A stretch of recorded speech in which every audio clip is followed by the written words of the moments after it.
Shivanshu recording studio बानावर Bishunganj.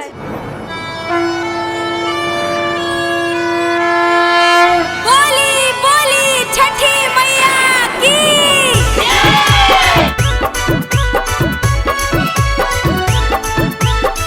Mix by Mani Arya, music by Manikant सुगुर।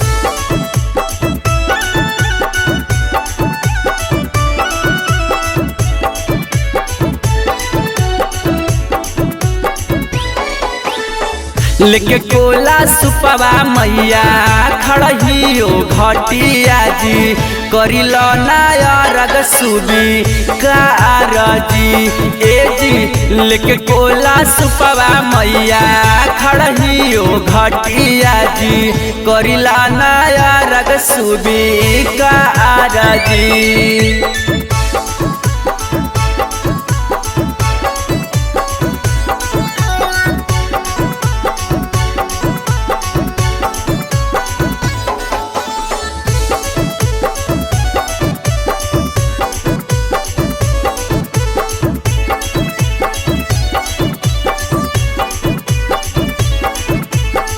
Music by Manikant Sugur.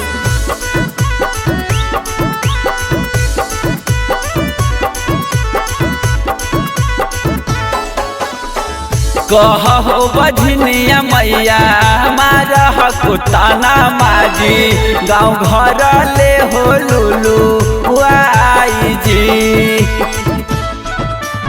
ए जी। कहो बझनिया मैया मारह कुताना माजी गाँव घर ले हो लुलू आई जी। सगरों से हारी मैया अलियो हे घटिया जी करलायरग सुबी कारजी ए जी।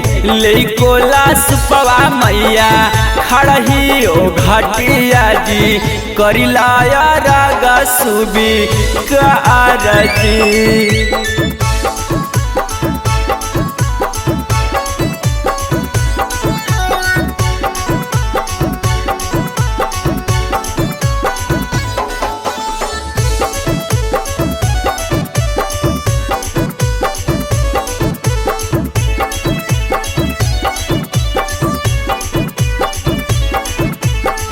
Music by Manikant सुगुर।